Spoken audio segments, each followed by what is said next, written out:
I'm just on the way into the city now, and I know for most of you that meeting with an insurance advisor every year might sound right up there with the list of things to do, such as going to the dentist.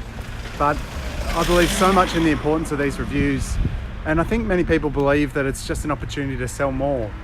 But for me, the people that I work with are just like you. They're busy, they got families, they got other things that they're busy with, their work, their job, their careers, their ambitions. So to have an opportunity to be really selfish and sit down, have someone come out and have spent time and prepared information that's pertinent to them and them alone, and spend an hour looking at this, I think is super important. So I'm just going to share with you a little bit about today's meeting. And the reason I tell you this is so that you can have a look at your own situation and work out whether or not you could feel benefit from doing something like this yourself.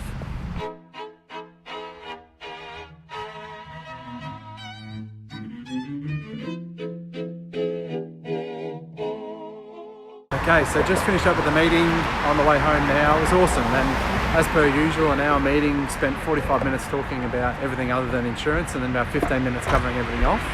The big thing, again, for this one, it was no changes. I was asked the question about the trigger for looking at more cover. See, the client's looking at starting a family, potentially in the next sort of 12 to 24 months, but this hasn't happened yet. So I guess for me, the real trigger is the actual starting the family, or having the reliance of other people on you. So the recommendation was to maintain the status quo.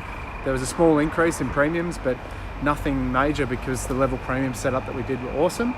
But also, one of the big things that were a takeaway from today was the other ability that we had, which has been to negotiate a discounted premium rate, which has really helped out a lot of people on this one. And I'll be able to do the same thing for this client as well. And the reason I'm sharing this with you is, again, just to highlight the fact that these reviews aren't necessarily always about just tweaking cover and making more insurance, but ultimately trying to make sure that what's in place is right, not only for now, but in the long term as well.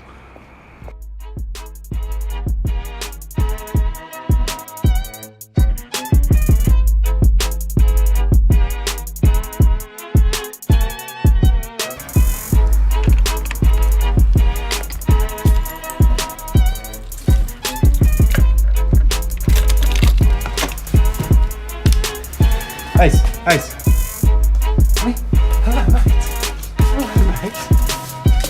Hello, mate.